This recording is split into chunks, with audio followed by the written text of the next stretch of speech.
Oke, selamat siang, selamat bergabung di webinar Basa-basi Ilmiah episode 3, di mana pada episode kali ini kita mau membahas mengenai radiografi sinar X dan perkembangannya. Jadi, Basa-basi Ilmiah webinar akan datang setiap 2 minggu sekali dengan topik-topik yang menarik, yang secara umum kita akan membahas sains secara ringan dan santai, dibawakan setiap akhir pekan oleh orang-orang yang memang bergelut di bidangnya, seperti itu. Dan pada episode 3 ini, kita kedatangan Mas Widnadi yang waktu S1, dia menggeluti bidang radiografi, salah satunya sinar X ya, Wid ya? Nah, sehingga pada episode ini kita akan membahas mengenai sinar X. Mungkin tanpa perlu panjang lebar, langsung saja saya serahkan waktu sepenuhnya pada Widnadi. Monggo.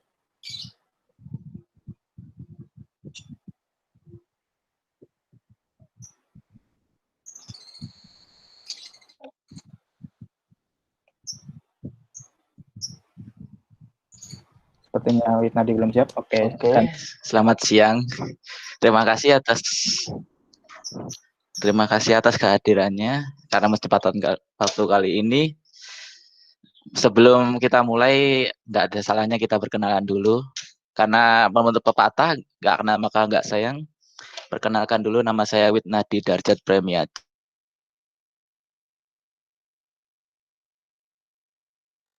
Belum selesai kuliahnya dan baru saja selesai sidangnya.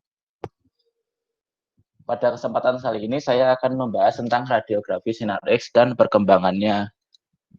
Sebelum kita mulai, berikut poin-poin yang akan saya bahas pada presentasi kali ini, yakni mengenai apakah itu sebenarnya radiografi sinar X, kemudian cara kerjanya itu bagaimana sih hingga terbentuk menjadi hasil radiograf yang selama ini kita kenal, kemudian statement mengenai radiografi sinar X. Menurut radiografi sinar X di masyarakat itu seperti apa sih sebenarnya? Terus bagaimana sekarang perkembangannya? Kemudian kenapa radiografi sinar X? Kenapa harus radiografi sinar X? Lanjut. Kemudian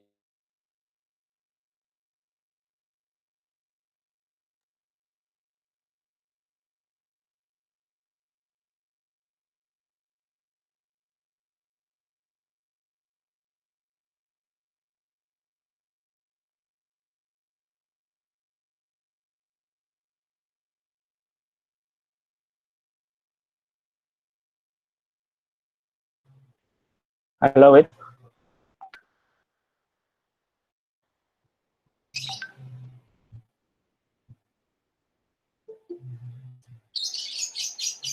Wid, are you here?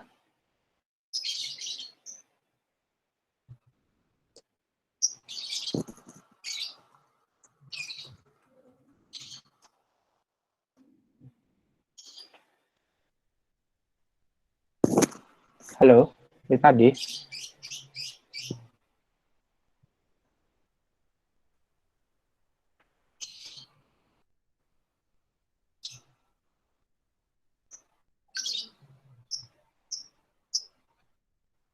Oke, sepertinya ada kendala teknis. Mohon maaf sebentar ya teman-teman. Kita coba hubungin lagi narasumbernya. Sepertinya tadi terputus.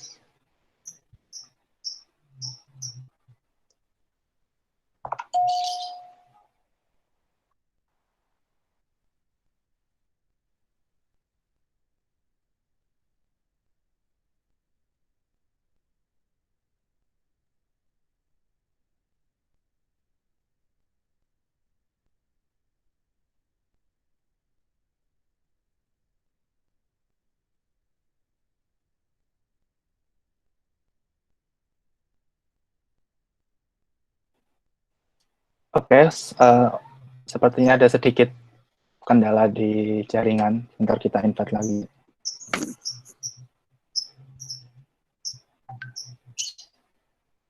Baru OTW sebentar ya. Mohon maaf atas ketidaknyamanan ini. Sebelumnya mungkin ada iklan. Jadi untuk teman-teman yang ingin, karena basa-basi ilmiah webinar ini bersifat open, jadi kalau ada teman-teman yang ingin menjadi pemateri untuk sharing knowledge pada sesi webinar seperti ini, bisa menghubungi saya di alamat email webinar@laci.id. Silakan dituliskan nama, kemudian interest-nya terhadap apa, karena di sini terbuka untuk seluruh topik ilmiah apapun, baik natural science, social science, mathematics, dan sebagainya. Baik yang basic maupun yang applied. Jadi bagi teman-teman yang mungkin ingin melatih skill berbicara, ini adalah forum yang tepat untuk bisa dimanfaatkan seperti itu.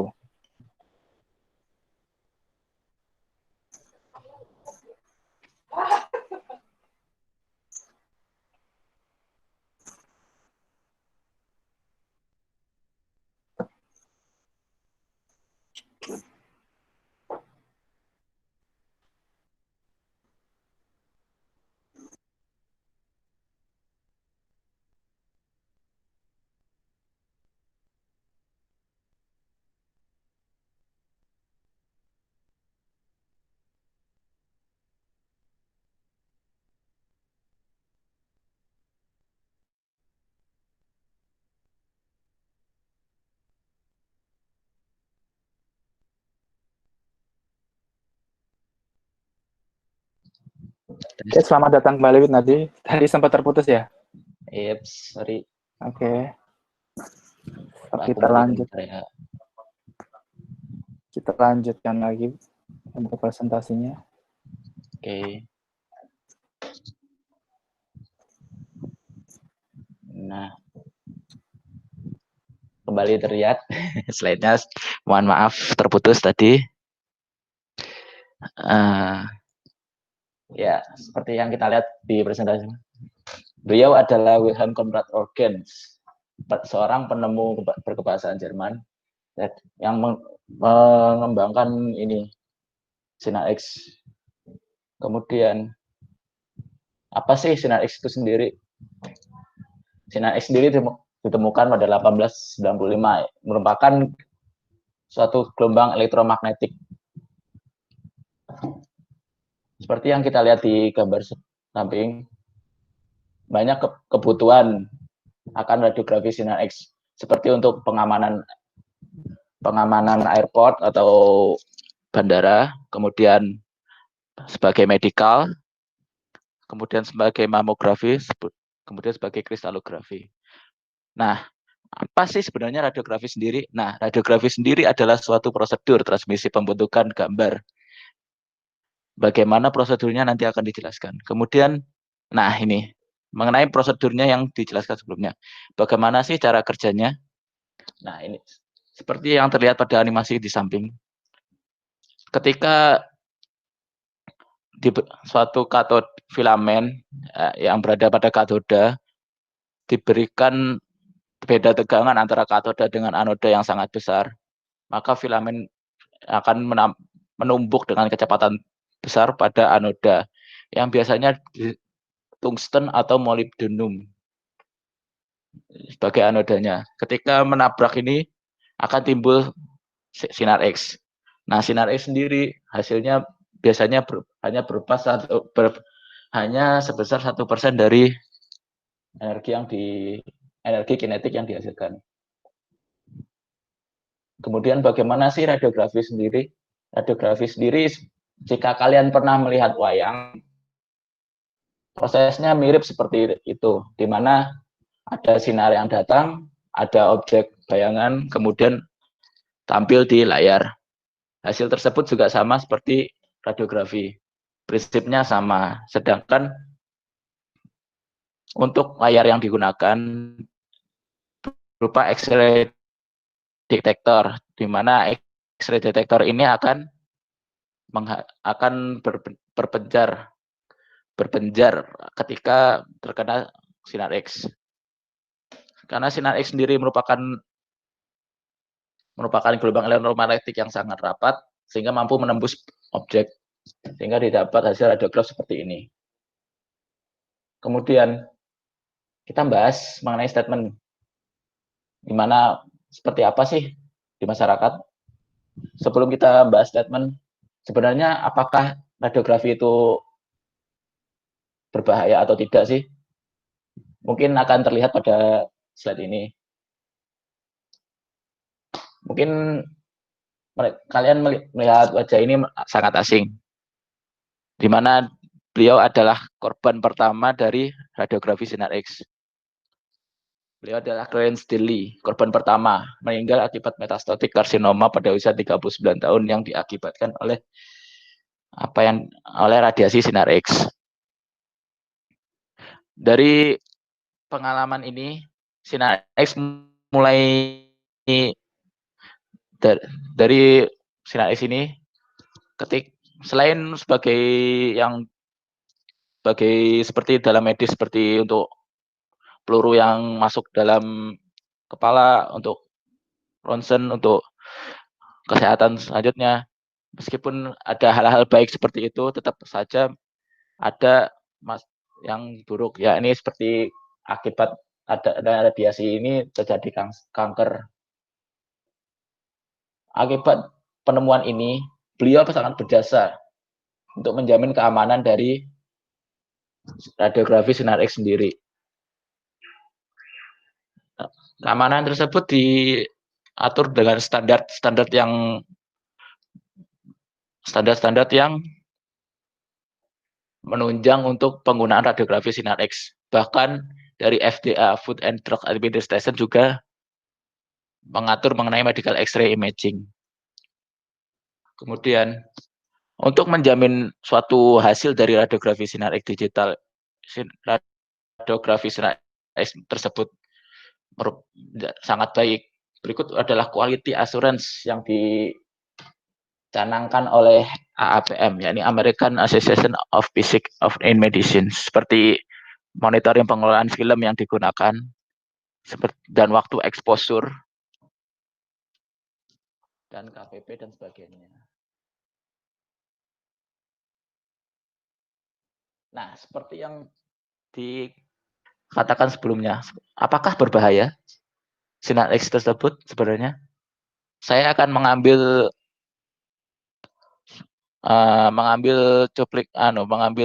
quotes dari satu film, yang berjudul Now You See Me. Seeing is believing, but what you believe depend on your own perceptions. Jadi, menurut ini, apa yang kamu percayai itu bergantung pada persepsimu sendiri. Nah, seperti kalau dilihat yang lain, pisau dapur sebenarnya. Pisau dapur itu jika digunakan untuk memasak, itu dia tidak berbahaya. Tetapi jika untuk membunuh orang, itu berbahaya. Jadi tergantung persepsi yang kalian miliki mengenai radiografi sinar X sendiri. Jika menurut saya, radiografi sinar X tidak berbahaya apabila dipergunakan dengan sebaik-baiknya. Sehingga di Indonesia diatur sedemikian rupa agar aman dalam penggunaannya. Jadi radiografi sendiri sebenarnya tidak berbahaya jika penggunaannya telah diatur dan sesuai dengan yang ditentukan. Tapi melihat segi bahayanya pun masih ada. Tapi jika dilakukan penggunaan sedemikian rupa, maka dapat dicapai kondisi yang aman. Untuk informasi lebih lanjutnya mungkin bisa dilihat di web PPTN berikut. Di situ terdapat batas-batas dosis yang diberikan pada pasien yang dipergunakan pada radiografi digital biasa, radiografi mamografi, dan sebagainya. Kemudian, bagaimanakah sekarang perkembangannya? Menurut saya yang saya telah pahami, radiografi sendiri terbagi atas 3, yakni radiografi digital, radiografi analog, dan semi digital. Apa sih bedanya antara ketiganya? Bedanya sendiri kita bisa lihat dari contoh berikut. Berikut adalah yang sebelah kiri, itu adalah flat panel. dia adalah konverter langsung dari hasil objek sinar X yang dipapar akan langsung muncul ke flat panel ini. Kemudian akan langsung ditampilkan dari layar monitor. Sedangkan yang gambar paling kanan adalah plat film atau kaset. Nah, di plat film ini adalah hasil yang sering kalian lihat ya, pada radiograf seperti hasil radiograf yang sebelumnya. Nah, yang di tengah ini apa? Yang di tengah ini adalah konverter, di mana kita mengubah yang dari film ini menjadi digital. Dari film menjadi digital. Lalu, apa sih keuntungannya digital? Ada banyak sekali keuntungannya dari digital, yakni gambar lebih jelas dan bisa diatur ketajamannya dan bisa kita hilangkan noise yang mengganggu. Berbeda dengan penggunaan plat film. Penggunaan plat film sendiri itu sebenarnya lebih memakan biaya per setiap penggunaannya.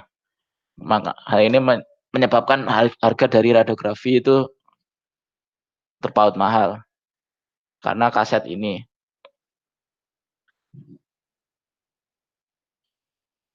Untuk radiografi sendiri, nah untuk di UGM sendiri kita untuk di UGM di lab saya di lab Citra itu menggunakan seperti model ADC tapi menggabungkan antara ketiga ini. Melalui kerjasama dengan PT Madinah di Fisika Citra UGM, kita menggunakan apa yang disebut sebagai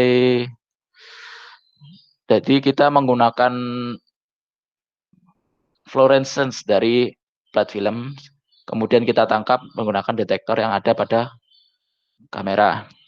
Nah, hasil tersebut tentu tidak selamanya tidak terhindar dari apa itu noise.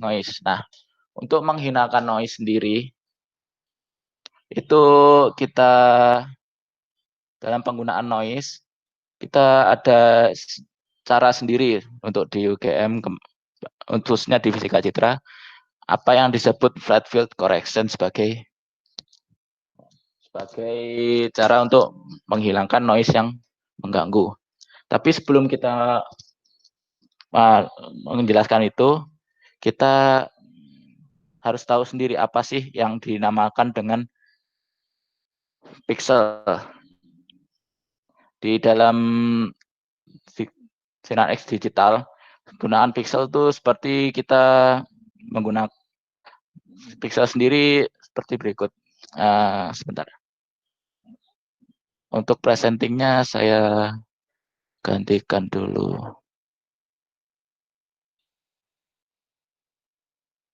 Nah, berarti yang kita lihat ini sebagai anggapan ini adalah sebuah sensor. Ketika kita zoom, kita perbesar, akan muncul kotak-kotak seperti ini. Kotak-kotak kecil. Nah, kotak-kotak kecil inilah yang disebut pixel. Jika dalam kamera, biasanya promosi yang disebutkan adalah 16 megapiksel, 20 megapiksel, bahkan yang sekarang sudah sampai 108 megapiksel untuk di kamera HP. Nah, 108 megapiksel itu sendiri adalah 108 dari kotak-kotak kecil ini. Nah, dari kotak-kotak kecil inilah muncul ada yang namanya bit. Nah, bit itu sendiri itu apa? Bit adalah kemampuan untuk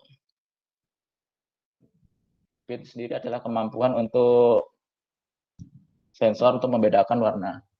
Nah, untuk bit sendiri adalah 2 dipangkatkan dengan N.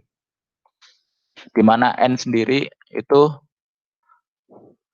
di mana N adalah jumlah bit yang didapat, misal 8 bit, sehingga 2 pangkat 8. Nah, untuk normalnya sekarang tuh paling banyak digunakan adalah 8 bit sebagai bantu radiografer. Nah, untuk bantu radio untuk sensor ini biasanya 8 bit. Nah, untuk di UGM sendiri Fisika Citra untuk terakhir kali yang saya tengok sedang mengembangkan untuk 16 bit. Jadi sebenarnya dua pangkat N ini apa sih? Dua pangkat N itu seperti yang saya jelaskan sebelumnya, dua pangkat N itu adalah kemampuan untuk membedakan dari bit sendiri. Misal dua pangkat N adalah 256. Dari 256 ini, tapi untuk batas atasnya itu adalah dari batas bawahnya dari 0 hingga 255. Apa seperti ini? Termasuk dalam program komputer, di mana 0 adalah kondisi di mana dia gelap, 255 adalah paling terangnya. Jadi dia akan mengalami suatu gradasi dari gelap hingga terang sebesar ini. Lalu bagaimana kan untuk dua pangkat 16 bit? Ya miriplah dengan ini, cuman hasil yang didapatkan akan lebih banyak bitnya. Dari itu, bagaimana cara kita mengatur itu? Nah, kita caranya tuh dengan mengambil 3 gambar. Kenapa kita mengambil 3 gambar? Ada 3, dari 3 gambar tersebut, kita bisa menghasilkan gambar yang lebih baik. Kenapa bisa? Nah, ketika kita menggunakan gambar 3 gambarnya ini gambar gain. Gambar gain sendiri itu adalah gambar ketika tidak ada objek sama sekali, namun sensor tersebut kita gunakan dalam apa yang kita tembak dalam keadaan tidak ada objek sama sekali. Dengan citra dark sendiri adalah kondisi objek sebelumnya. Nah, yang terakhir ini, citra ketiga ini adalah citra objek yang kalian inginkan. Misal kalian objek tulang tangan. Nah, tulang tangan itu tersebutlah yang kita berikan. Nah, namun kondisi dari citra gen dan citra raw ini atau citra yang dari kalian dapatkan itu citra itu harus dalam kondisi yang sama, yakni KVP atau tegangannya yang sama, arusnya yang sama, waktu paparan yang sama, dan jarak yang sama. Dari data tersebut kita bisa menggunakan sebagai bentuk presentasi ya. Jadi untuk citra yang raw itu akan dikurangkan dengan dark, kemudian dibagi dengan citra gen dikurangi dengan dark. Maka hasil keduanya tersebut dibagi, maka akan jadi persentase. Nah, hasil persentase tersebut akan dikalikan dengan jumlah bit yang dipergunakan. Dengan begitu kita dapat menghilangkan beberapa noise mengganggu seperti sensor yang rusak atau karena kurangnya kurangnya arus filamen yang diberikan seperti itu. Karena dengan berkurangnya tegangan arus filamen dan waktu yang diberikan, otomatis dosis yang didapatkan oleh pasien akan berkurang. Namun hasil citranya juga begitu. Nah, untuk mengakali hal tersebut, maka metode itulah yang sering dipergunakan. Kemudian, kenapa sih harus radiografi sinar X? Sebelum kita bahas ini, kita harus lihat dulu. Ini, kedua gambar ini. Yang bawah sedikit menjijikan, nggak apa-apa. Nah, untuk penerapannya sendiri itu yang atas sebagai NDT, yang sering dikenal sebagai non-destructive testing, dan yang bawah itu sebagai medis. Seperti yang kita lihat sendiri penerapannya, yakni dengan menggunakan radiografi sinar X, penggunaannya lebih simpel. Kita dapat melihat gambar sesuai dengan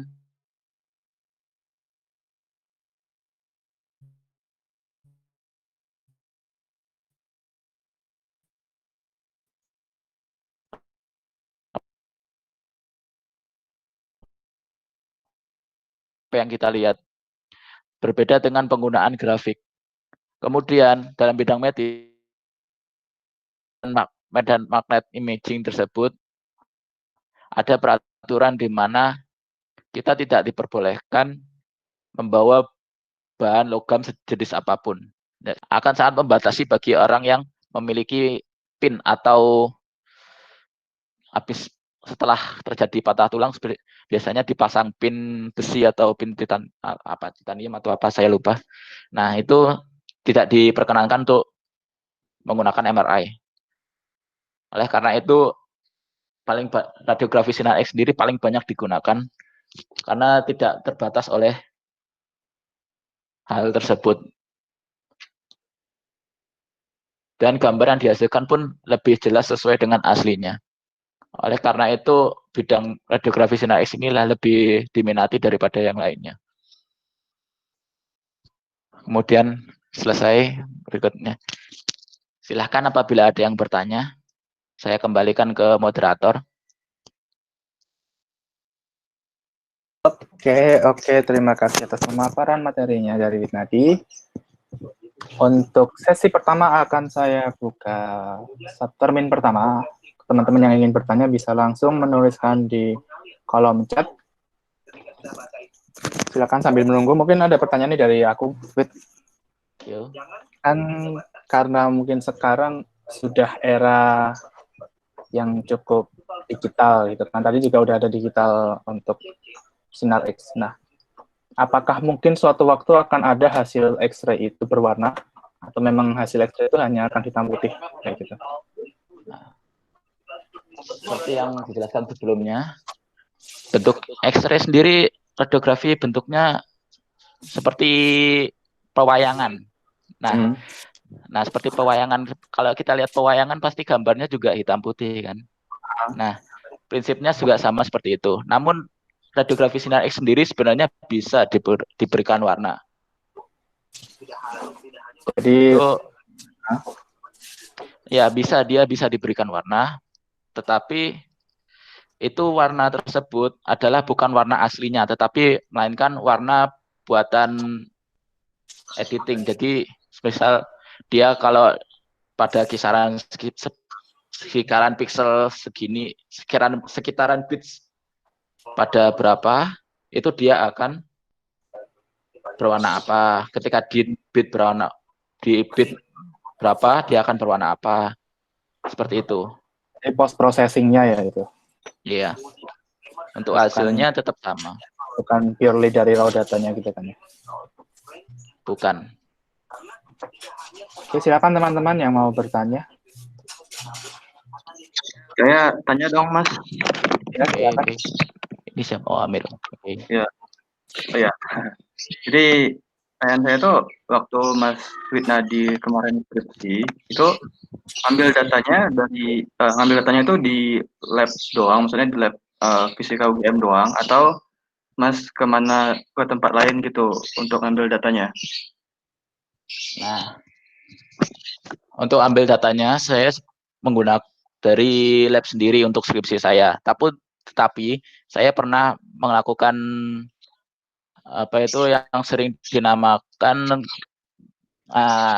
praktek kerja lapangan.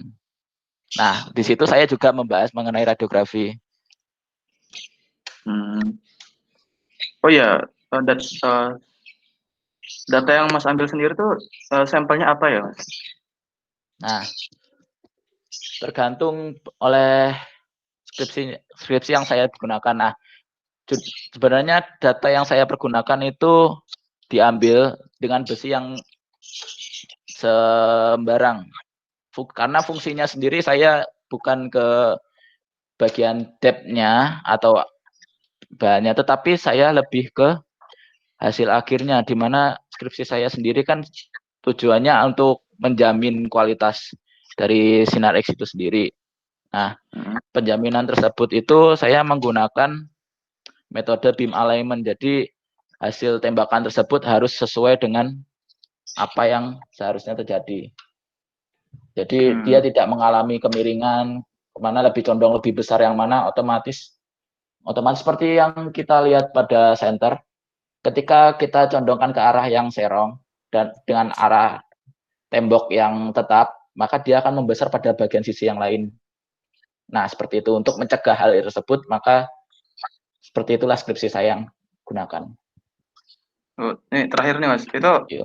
kemarin praktek kerja lapangannya ke rumah sakit kah? Oh, saya ke industri, ke PT Pindad. Oh, pindah. Nah, di situ saya menggunakan radiografi sendiri untuk mengetahui kondisi di dalam dia itu sebelum dan sesudah mengalami keretakan. Jadi kita bisa mengetahui kondisi, kan di situ kita untuk radiografi untuk mengetahui crack yang terjadi. Nah, dengan metode yang saya gunakan di sana, kita bisa mengetahui seberapa besar, seberapa lama dia bisa bertahan sebelum crack itu terjadi. Oh, bisa gitu. Nah, bisa itu. Tapi untuk membuktikan itu kita membutuhkan data yang terlalu banyak. Oh, Seperti kita menggunakan data sampling. iya. Itu pakai Nah, ini enggak? Pakai data analytics kayak machine learning gitu pakai enggak? Karena kebetulan saya dulu itu cuma ngambil data sedikit, jadi belum bisa terpakai sepenuhnya. Oh, Mungkin bisa dikembangkan besok buat skripsian. Oke. Ya, begitu saja Mas pertanyaan saya Mas. Terima kasih Mas. Oke, makasih. Oke, makasih Amirul. Tadi mungkin menyambung masalah machine learning tadi ya. Kayak Ya. post processing pewarnaan tadi mungkin bisa ya, Wid, ya, untuk dikembangkan ke arah sana. Iya, bisa. Oke, nah ini ada pertanyaan dari Jauza. Melanjutkan pertanyaan dari moderator, saya ingin bertanya, jadi apakah memang tidak mungkin untuk membuatnya berwarna? Kenapa demikian? Gitu. Kenapa tidak bisa berwarna? Karena seperti yang dijelaskan sebelumnya, sinar X sendiri itu bentuknya seperti cahaya. Jadi untuk membaktikan warna itu kita tidak bisa, tapi pernah ada bisa jadi warna, tetapi warnanya hanya hijau. Warna itu hasil dari fluorescence.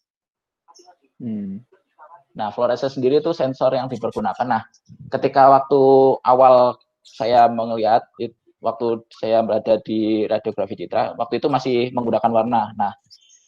Nah, untuk kamera yang digunakan waktu itu kan masih kamera yang bukan grayscale, masih ada warnanya.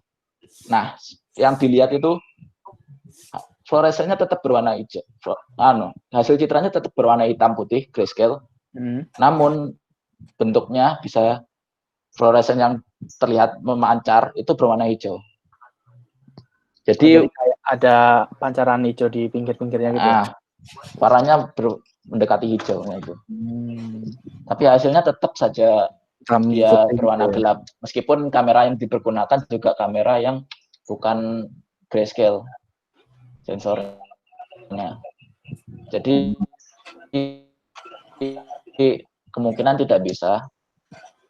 Tetapi untuk post processingnya mungkin bisa dipergunakan. Oke. Cukup menjawab ya, Jauza? Apakah menjawab? Jadi memang secara proses memang sulit untuk mendapatkan hasil yang berwarna ya, karena dari tipanya yang muncul itu memang hitam putih gitu. Sorry. Ya, sebenarnya poin dari pertanyaan saya itu lebih kepada kenapa tidak bisa membuatnya berwarna gitu loh. Saya pikir maksudnya kenapa citra dari X-ray itu tidak berwarna, itu aja. Ya, alasan kalau bisa sedikit disempilin teori fisik sederhana yang membuatnya tidak berwarna gitu loh maksud saya. Oh, jadi belum menjawab ya. Maksudnya kan kayak itu kan gambarnya cuma hitam putih doang gitu kan. Nah, ya kan secara khusus hitam putih atau grayscale kan biasanya. Nah, cuman saya penasaran kan kadang kalau cuma grayscale kan buat orang tertentu itu kan tidak mudah melihat hasil analisa dari radiografi itu sendiri gitu loh. Jadi kayak kalau memang tidak mungkin, kira-kira apa sih yang bikin tidak mungkin berwarnanya? Itu maksud saya gitu. Kasih. Yang tidak memungkin buat bisa berwarna ya tetap seperti itu bentuknya, karena ketika menembus suatu bahan pun dia tetap berbeda, tetap grayscale juga. Untuk lebihnya saya sih tidak paham, tapi untuk yang statement yang Anda berikan sebelumnya mengenai orang yang tidak mengerti radiografi, itu karena seperti itulah dibutuhkan adanya kuliah radiografi dan sebagainya, jurusan radiografi, agar yang bisa mengetahui yang mana itu penyakitnya, yang mana itu dia mengalami crack dan sebagainya. Mungkin juga ditambahkan di post processing datanya tadi juga ya untuk membantu analisa gitu kan. Oke, ada pertanyaan berikutnya dari Christian Bangkit. Selamat siang, mohon izin bertanya, apakah benar bahwa bahaya dari radiografi ditentukan dari dosis radiasi? Apabila dibandingkan dengan tomografi yang menghasilkan citra 3 dimensi, apakah hal ini akan menambah dosis radiasi dikarenakan titik yang dikenai sinar X semakin bertambah? Jika demikian, apakah berarti tomografi lebih berbahaya dibanding radiografi? Terima kasih, selamat siang. Aduh, ini pertanyaannya lumayan ini. Karena berbeda dari apa yang saya pelajari sebelumnya, ya, karena saya lebih fokus pada bidang meteorologinya, jadi saya tidak mengerti bagian dosisnya, tapi lebih saya jelaskan sedikit. Bahaya dari radiografi ditentukan oleh dosis radiasi. Iya, menurut pengalaman dari yang berita-berita yang saya dapatkan, memang yang paling menyebabkan itu dosis radiografinya. Kemudian apabila dibandingkan dengan citra tomografi yang menghasilkan citra 3 dimensi, apakah hal ini akan menambah dosis radiasi? Dikarenakan titik yang dikenai sinar X semakin bertambah, kemungkinan iya, karena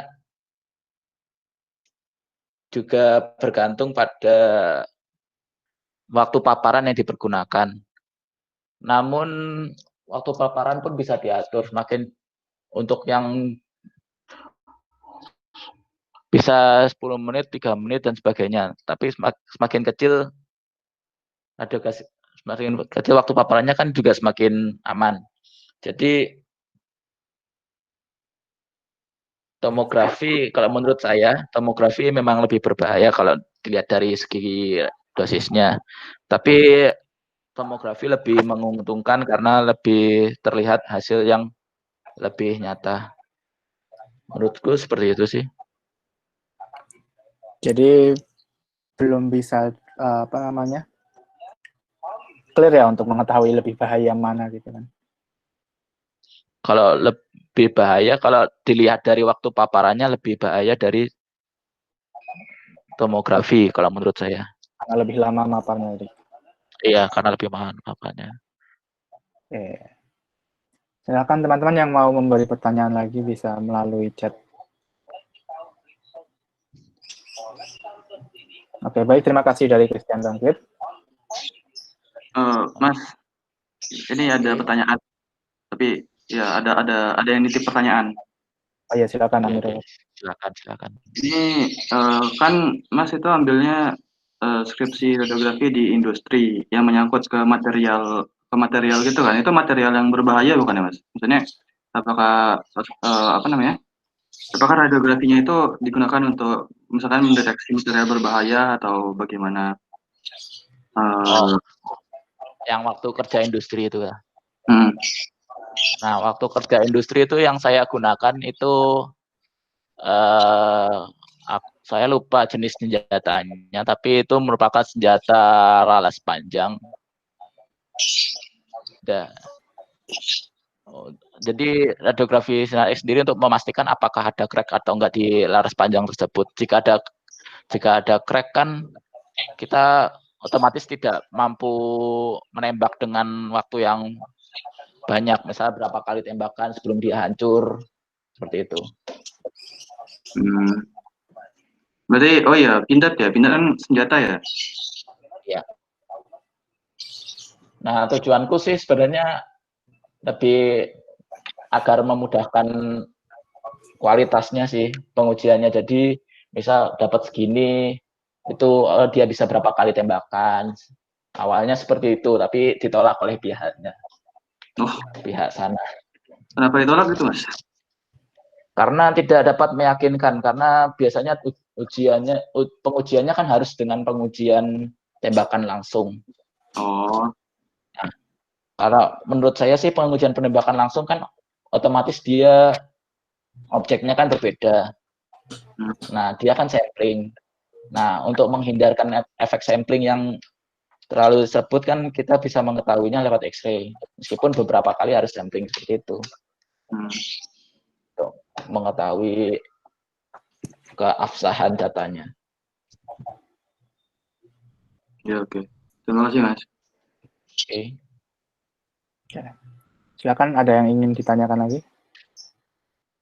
Oh ya, Wit. Ini kan kalau untuk sinar X kan dia menggunakan serapan ya. Iya. Jadi material yang menyerap gelombang sinar X-nya, terus ada yang meneruskan. Apa jadinya jika kita menembakkan ke sebuah material yang dia sensitif terhadap sinar X? Kan ada tuh, kalau dari spektrum elektromagnetik itu mesti salah satu gelombang ada yang sensitif terhadap material tertentu kayak gitu. Gelombang material tertentu. Jadi kayak mungkin ada suatu material yang dia sensitif terkena pada frekuensi tertentu, sehingga mungkin bisa menyebabkan materialnya terbakar, meledak, atau apa gitu. Nah, tergantung materialnya sih sepertinya. Tapi ada Soalnya kejadian saya sejauh ini? Sejauh ini saya belum pernah. Yang lebih tepatnya sih radiasi berbahaya. Ada mungkin, berarti mungkin kalau tadi bisa merusak, itu kan secara umum karena paparan yang terlalu lama ya?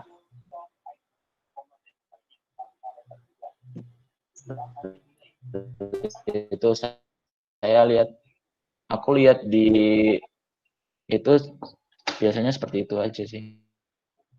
Ada sih kayaknya dia itu setelah radiografi itu tidak boleh melakukan radiografi kembali sampai beberapa hari seperti itu, menghindari tumpukan dosis radiasi seperti itu. Ya, okay.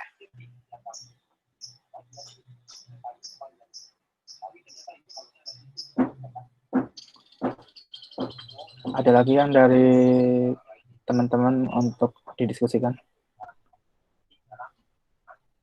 Untuk file presentasinya sendiri bisa teman-teman buka di attachment, di situ sudah saya unggah untuk PPT hari ini. Bisa langsung diakses. Dan jika ada yang mau ditanyakan, silakan, masih ditunggu karena sesi kita masih cukup panjang.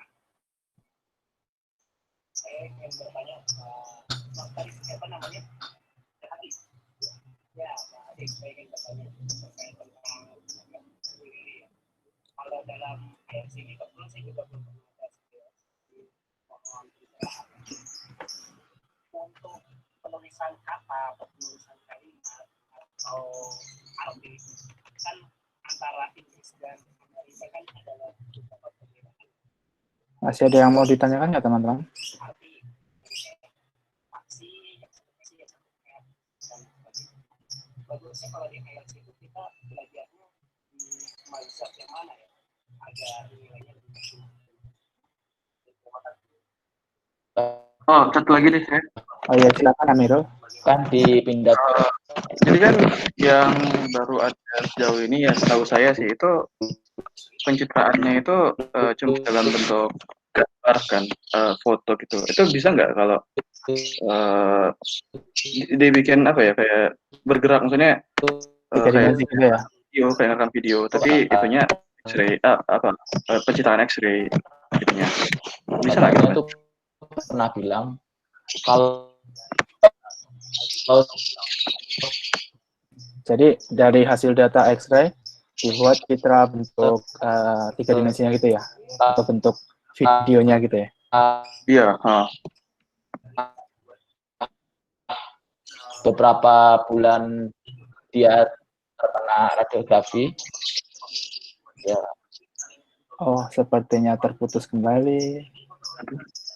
Benar. Mohon maaf.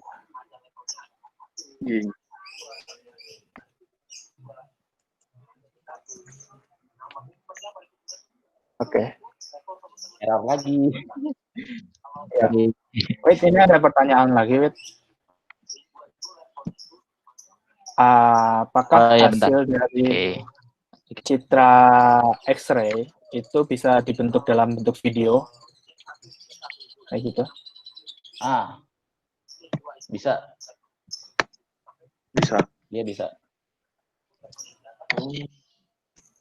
Itu di Ya, sama dengan yang dalam bentuk gambar doang, atau bedanya apa kira-kira? Untuk yang video dengan gambar. Ah, Untuk video sendiri kan kita bisa sih sebenarnya jika menggabungkan beberapa gambar yang didapatkan. oh iya sih. Tapi misalnya langsung gitu loh. Bisa. Oh bisa. Untuk di sistemnya sih dulu bisa langsung kita menggunakan video card, langsung kita menggambar. Malah untuk sebelumnya kita malah dari video kita pecah untuk mendapatkan gambarnya. Untuk yang dulu. Oh, Sistem awal sebelum adanya yang baru itu kita awalnya seperti itu. Untuk yang baru sekarang kita menggunakan gambar langsung. Karena udah FPS-nya udah besar. oh iya. Frame besarannya. Oh, berarti Jadi kita bisa menghasilkan record gitu ya maksudnya? Iya. Nanti dapat videonya gitu. Berarti akan muncul ini, kelihatan apa namanya, time base-nya untuk citranya itu terbentuk sedikit demi sedikit gitu ya kalau pakai video. Yeps. Mulai Tapi dari, untuk menggunakan video itu lebih dosisnya lebih besar. Oh, paparannya lebih panjang. Panjang Iya. dia. iya. Jadi sangat nggak disarankan untuk penggunaan video untuk pengecekannya.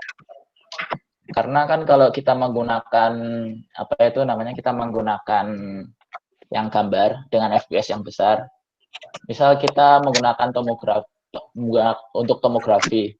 Untuk setiap 1 derajat itu dia menembak sekali. Setiap 1 derajat menembak sekali. Otomatis dalam paparannya itu tidak terus-menerusan mengenai itu. Jadi dosisnya lebih berkurang.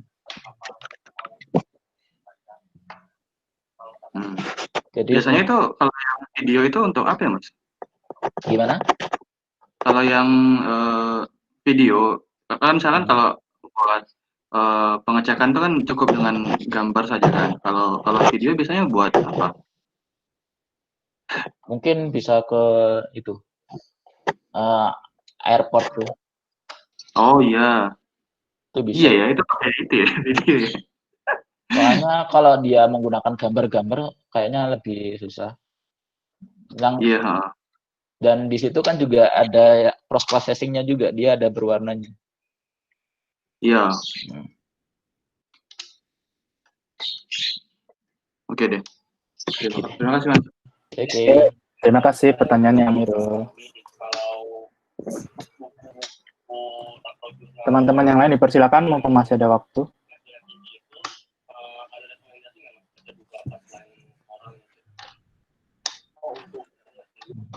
Mau promosi malah mati.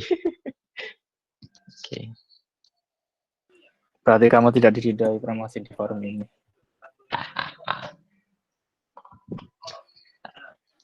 Oke, sekali lagi untuk materi pada siang hari ini bisa teman-teman akses di attachment room-nya. Sudah saya unggah di situ.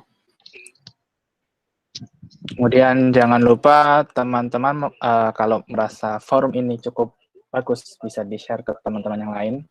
Karena Basa-Basi Ilmiah Webinar akan kita selenggarakan setiap 2 minggu sekali dengan beragam pemateri dan dari beragam bidang ilmu yang berbeda-beda, dan juga topik yang dibahas juga akan berbeda-beda setiap minggunya.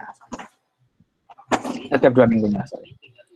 Dan jika teman-teman ada yang ingin menjadi pemateri bisa menghubungi kami di webinar@lacu.id yang sudah saya share di chat room.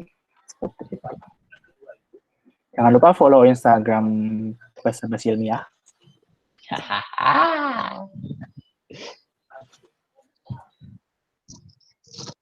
Belum ada isinya tapi. Bisa juga follow Instagram saya itu di slide. Yang mau lebih lanjut berdiskusi tentang topik radiografi ini bisa menghubungi Witnadi di Instagramnya itu di dari tayangan. Untuk teman-teman yang adik-adiknya yang mengalami masalah dengan fisika, mungkin bisa menghubungi saya untuk kelas online itu.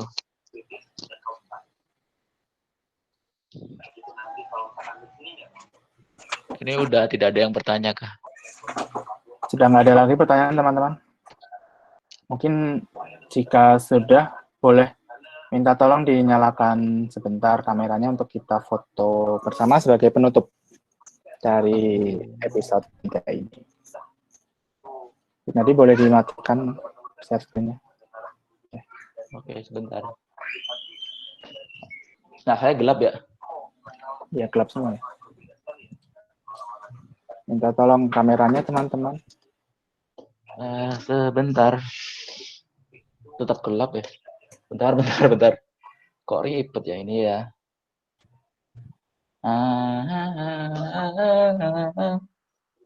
Oke, terima kasih banyak ilmunya dari Winda. Terima kasih Winda sudah hadir.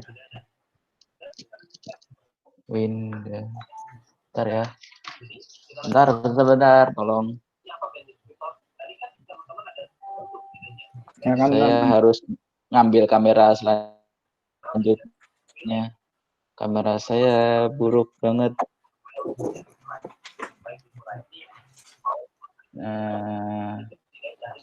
Udah siap, Bet? Belum? Belum, sabar. Sambil nunggu yang lain juga monggo kameranya disiapkan. Oke. Settingnya sebelah mana? Setting video. Nah. Oke.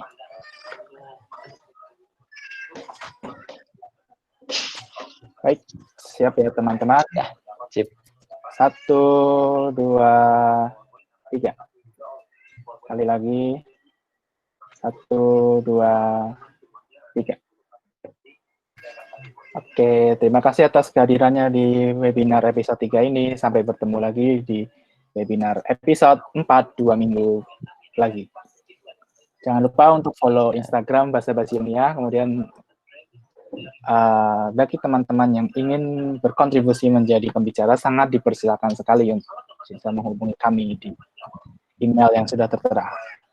Oke, semoga bisa bermanfaat untuk teman-teman semuanya. Terima kasih. Saya akhiri. Assalamualaikum warahmatullahi wabarakatuh. Waalaikumsalam.